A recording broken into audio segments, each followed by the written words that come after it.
trick you out there. Glad I could help.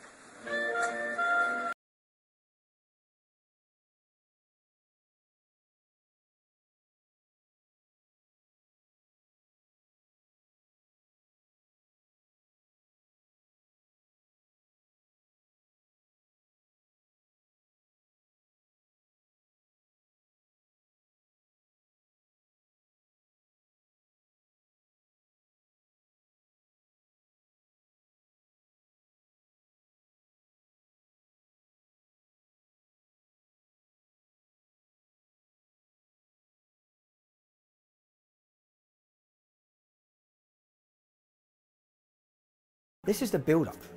They want to remove me, to silence me, to discredit me. They have tried to stop me in every possible way, from taking my finances to imprison me, to slander me, to linking me to Darren Osborne and extremism. Now they want to take away the final thing I have.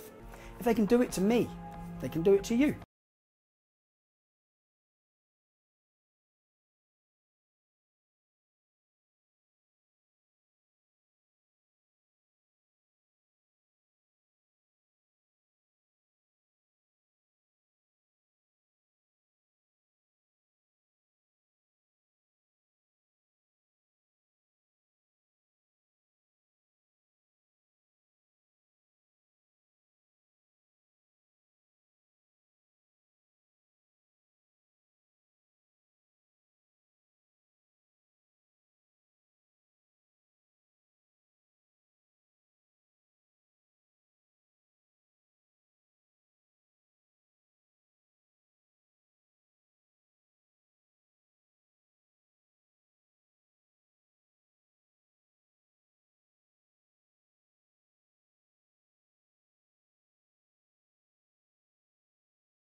Canadians, Americans, members of the Commonwealth, and patriots the world over.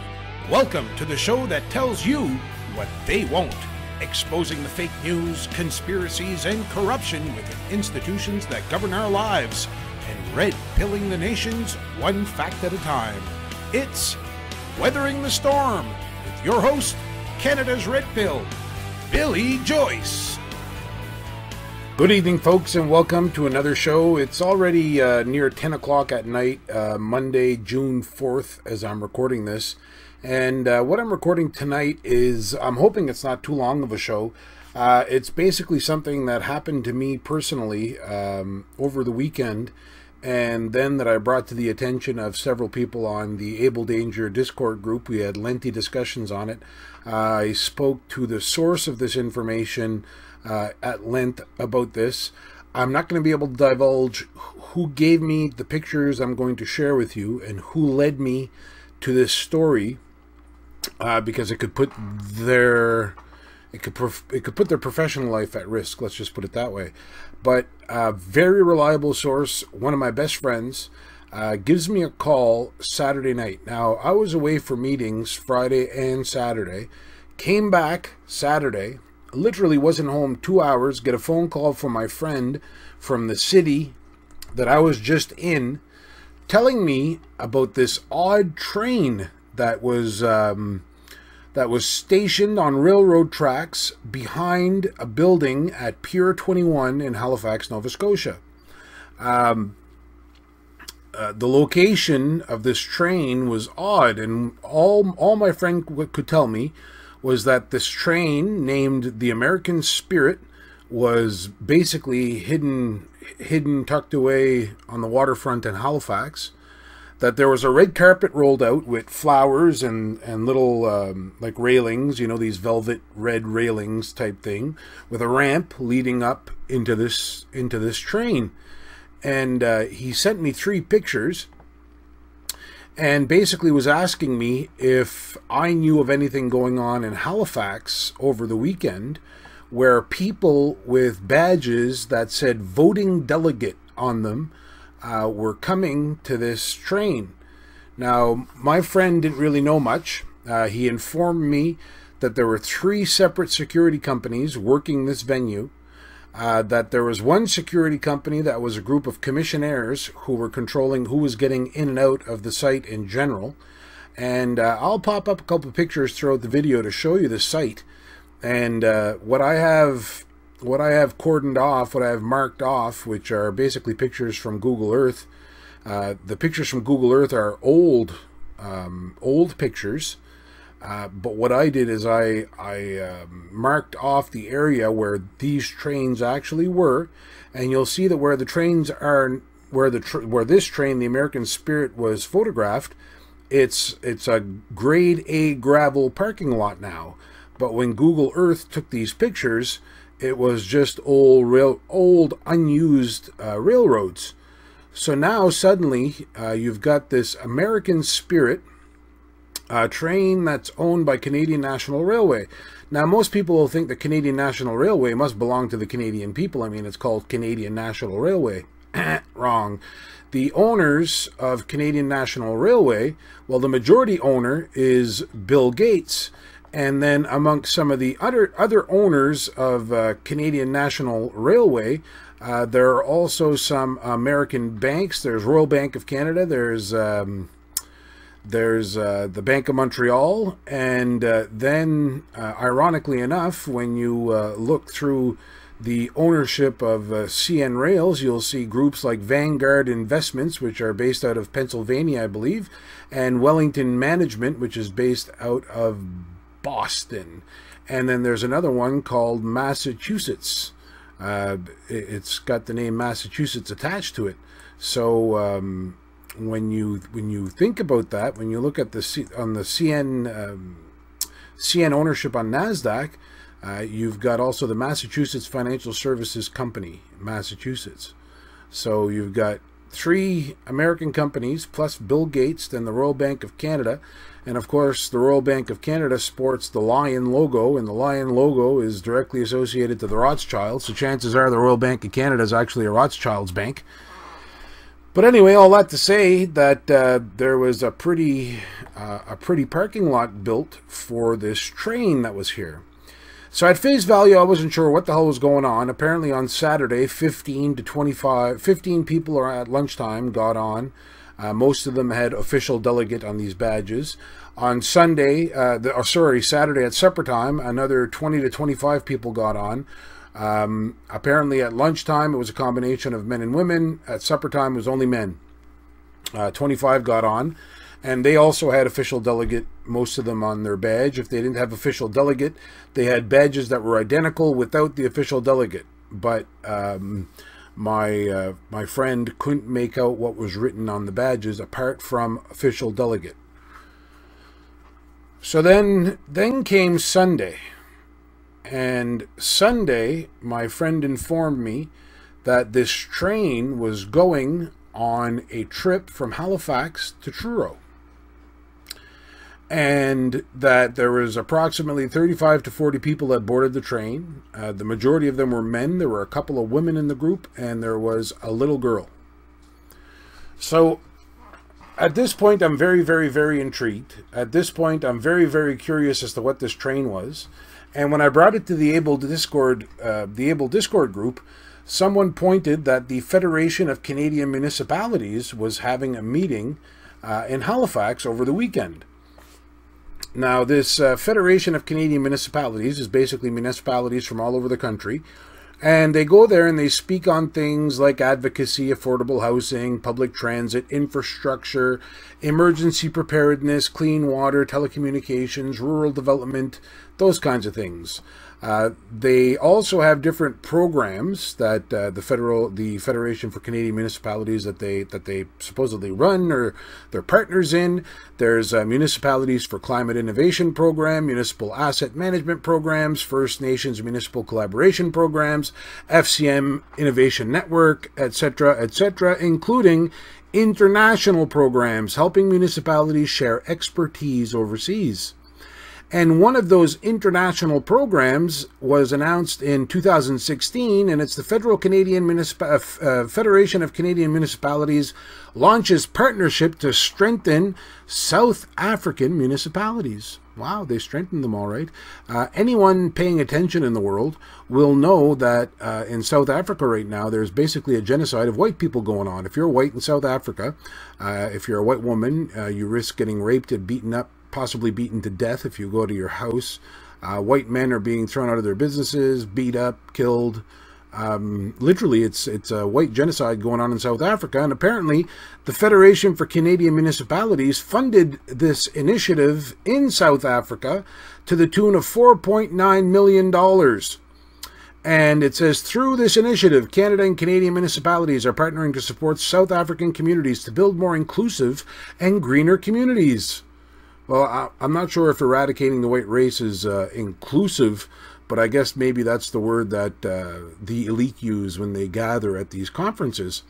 Local grassroots groups that put the interest of their communities first, especially women and girls, are key players in tackling inequalities and reducing poverty, said the Honourable Marie-Claude Bibeau, Minister of International Development and La Francophonie.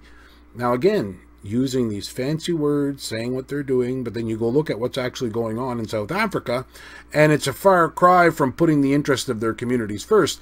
Well, I suppose if you're looking at one community eradicating the other community, maybe this first community is putting their interest first over this community by eradicating them. But the last time I checked, human beings aren't supposed to be eradicating each other. I know it goes on, but I'm not sure foreign countries should be sending $5-6 million annually to countries where they're eradicating the other race. Why don't we hear all these cries of racist genocide going on in the mainstream media when it's colored folks killing white folks? Imagine if there was a country where white people were systematically killing black people. Would that be on the news? What would they be saying? I bet you they'd even blame Donald Trump somehow. So anyway, that's a little insight into what the Federation of Canadian Municipalities is. And this past weekend, they had the annual conference. So when I started sticking two and two together, and I started looking at the Federation of Canadian Municipalities, I went on their website, and I'm glad I did, because as of tonight, I can no longer access the entire schedule for this past weekend. So I can't really go see what it is that went on apart from the screenshots that I saved. And I'm glad I saved all the screenshots, because as I scroll through all these different events, you can read them. They're right there on the screen for you. You'll notice that there's absolutely no mention. I show the agenda from Saturday, June 2nd at 11 a.m. right through to 12:30. There are various workshops. Then there are various study tours. Lots of things are mentioned in there. Historical overview of the Halifax Fire Service and Halifax explosion, for example. Community food partnerships, working together with when every moment counts. 9/11 and Emergency Measures Office, putting it together, Dartmouth's 4-pad arena and recreation. So again, this is Saturday between 11:30 and 2 p.m. These are all activities that were planned during this Federation of Canadian Municipalities. Now, the problem is that there's nowhere mentioned in there America's Spirit. There's nowhere mentioned in there meeting on a train. There's nowhere mentioned in there, anything going on at Pier 21. So I found that very, very curious. I mean, the lunch, it even says lunch on the trade show floor.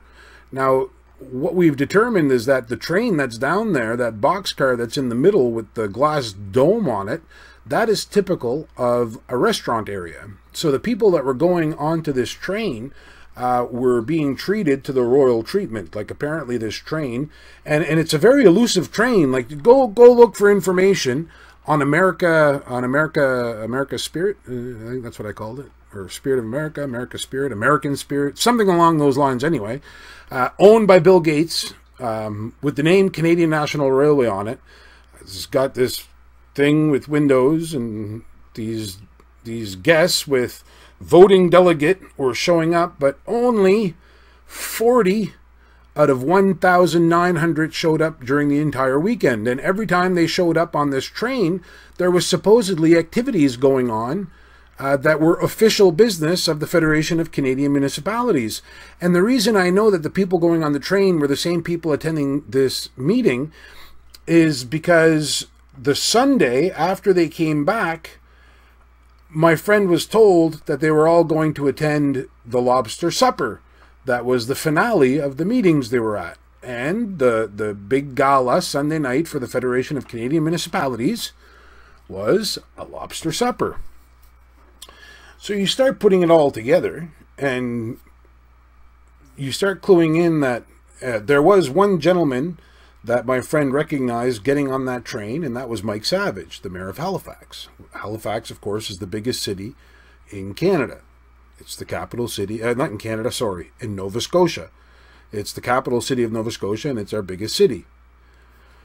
So if you look at the provinces and the territories, you've got a dozen there, where if you had the top guns from every major city. And when you look at the number 40, I guess you could look at 40 pretty big cities across Canada that would be considered the bigger cities, the bigger urban areas. But what grows more interesting about this train, and what grows more interesting about the people going on it, and what grows more interesting about the whole situation surrounding this, is that this train was there apparently for anywhere from 7 to 10 days. Like 7 days prior to the weekend and including the weekend. And I'm honestly not sure if it's still there today. But there was a couple of things that caught my attention within the Federation of Canadian Municipalities agenda. One is what was called a CEO's reception for international delegates, which was supposedly held from 6:30 to 8:30 on Saturday night.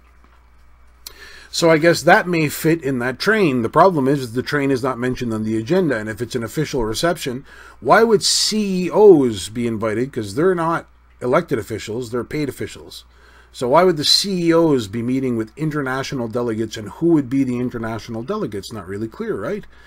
When you look at the schedule of events on Sunday, Sunday seems like a day of formalities. And when I say formalities, I mean like election of board members, selection of candidates for the board of directors, regional chairs, and PTA executive representatives. And then there's another series of these study tours on Sunday afternoon. But again, no mention of this train. But yet, that afternoon, I would say somewhere between 1:30, around 1:30, I was informed that that train was leaving Halifax. A friend of mine actually intercepted the train in Brookfield as the train was actually coming back from Truro, and got pictures of it. So what my friend told me, that the train was leaving and going to Truro and then coming back, was confirmed by another friend of mine who actually traveled and took pictures of that as well, of the train leaving Truro. So they were gone roughly 4 to 5 hours the entire Sunday afternoon. And again, it was all people with this tag that said voting delegate or a similar tag. The only exception is that on Sunday there was a little girl, a little blonde-haired girl that went along on the trip. Now, another coincidence in all this is that Justin Trudeau is actually in Nova Scotia and actually delivered a speech to the Federation of Canadian Municipalities on Friday.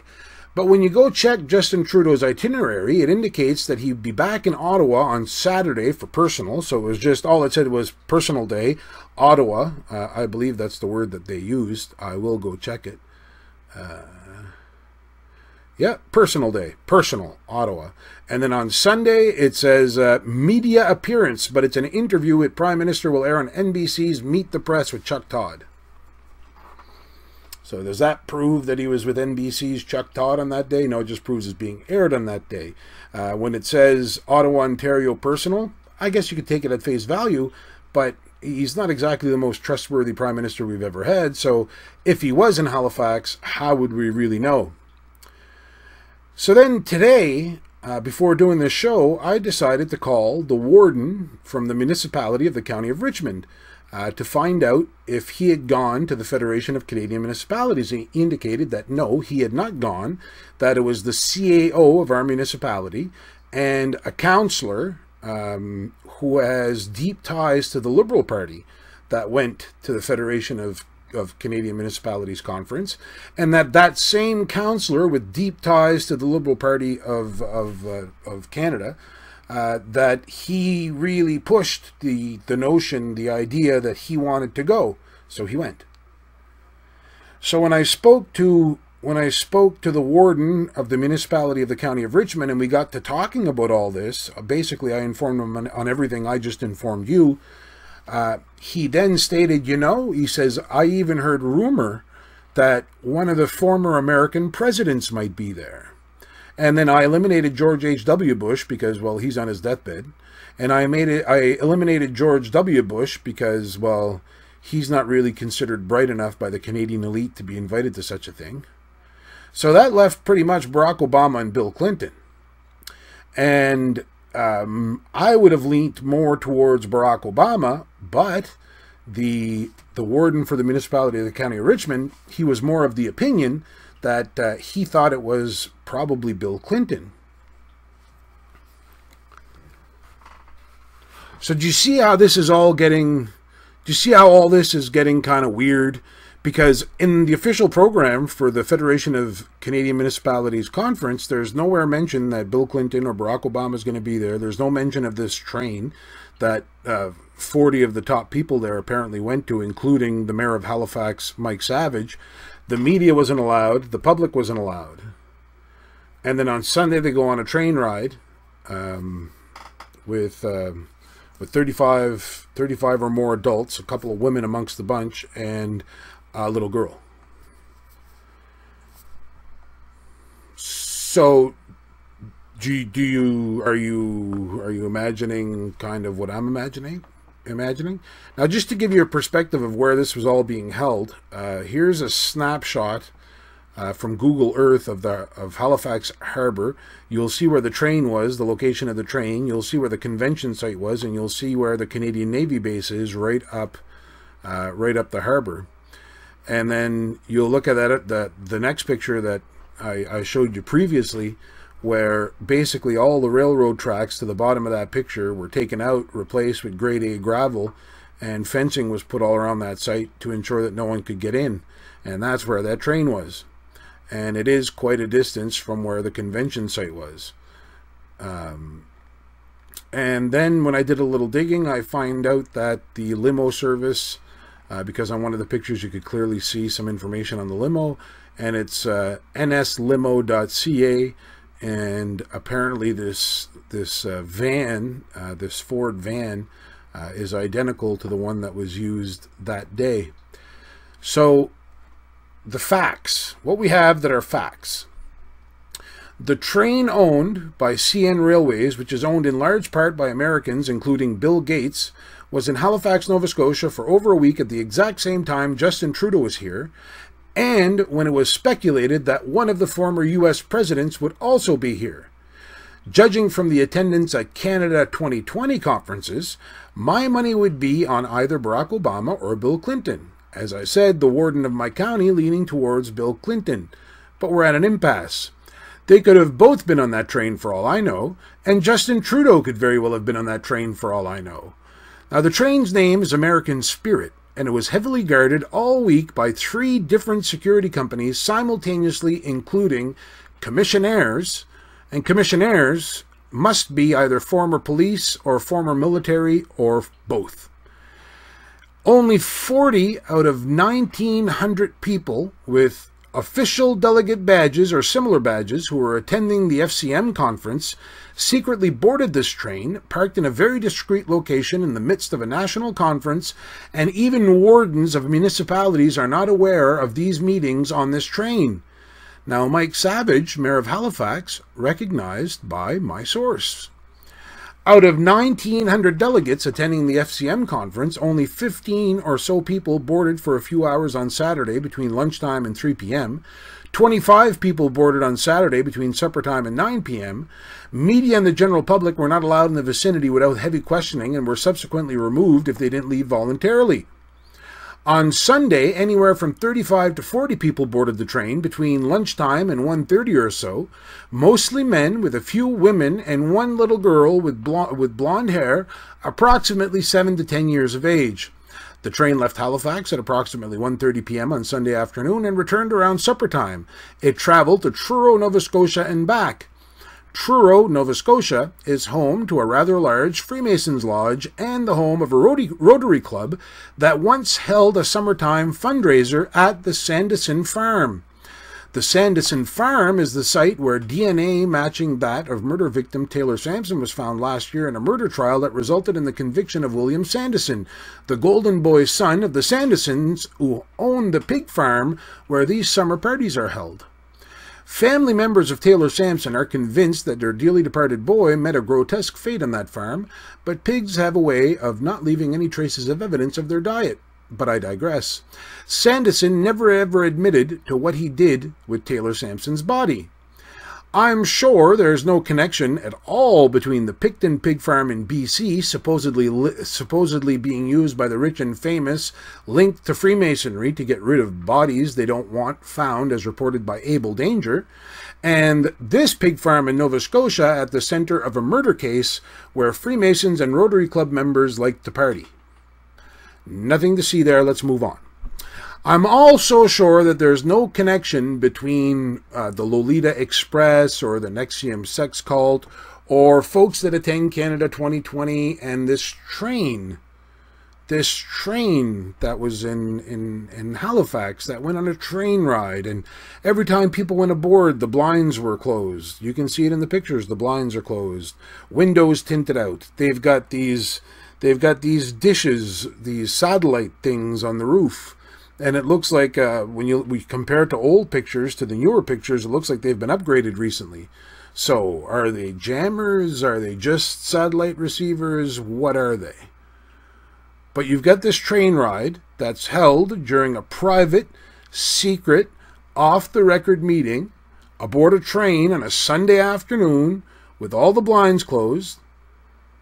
And there's absolutely nothing strange about a group of 30-plus grown men with a few women traveling secretly on a train with the elite of the elite at the Federation of Canadian Municipalities, with one little blonde girl for 5 hours on a train equipped with satellite technology, probably signal jamming capabilities. Again, nothing to see here, I'm sure. I mean, there's no way our top leaders could ever engage in this type of behavior, right? Oh, wait. Now, upon the return, most of the people who were on board apparently got off the train with boxes in their arms and were quickly loaded into their respective limousines and or vehicles and were swooped away. It begs the question, if this group, which included Halifax Mayor Mike Savage, went on their little adventure during official meetings and the election of the FCM's board members, can one conclude that maybe the real decisions for Canada's future were made aboard some train, and that 99% of the attendees at this conference were oblivious to it? Is it safe to assume that there had to be someone or several people of significance on that train during the week, being as there were 3 separate security companies hired to watch over the venue and the train itself simultaneously? Is it safe to assume that whoever was aboard that train probably had their own security, being that the same guy kept coming to the door of the train every time someone was to arrive, but 2 to 3 minutes prior to their arrival? He knew they were coming. They had communications set up. Is it safe to assume that because the media was blacked out on this matter, and that the public's ignorance prohibited them from knowing it was going on, and they weren't allowed there in the first place, is this cause for concern that maybe there was something nefarious going on? Should we take the warden of Richmond County at face value when he tells us that he heard rumors of a former American president possibly attending? Should we consider that Justin Trudeau's official itinerary certainly leaves room for doubt and flexibility, doesn't it? I don't know, but it sure smells fishy to me. Does it pass the snuff test for you? Should we ignore the fact that folks like Bill Clinton and Barack Obama have been caught on camera with very young girls in situations that are very difficult to explain? Should we automatically dismiss the notion that Canadian mayors could possibly do the same right under the noses of their colleagues? If there was nothing nefarious going on, why the secrets? Why the media blackout? Why all the security? Why? I do know one thing for sure. At the very least, there's a very small group of people at this Federation of Canadian Municipalities conference who met in secret for several hours during this past weekend, and anything done in secret has no place in a true democracy. So that should upset us to begin with. Now, as for the train ride and what went on in the 4 or 5 hours it was traveling, unbeknownst to anyone, your guess is as good as mine, but please make sure it's an informed guess. I know my hunch is an informed guess, and it's not pretty at all. In fact, it makes me sick to my stomach. Maybe it's time to have a chat with your local mayor or warden. I'm done now. If you enjoyed this video, you may want to take a look at other videos you find on this page. Don't forget, if you like it, push the subscribe button under this video, and feel free to like and share with all your friends. Follow me on Twitter by following the link on this page. If you want to interact, feel free to post a comment, but please, no obscenities. Thanks for watching. Billy Joyce signing off and reminding you that I'm here to help you weather the storm.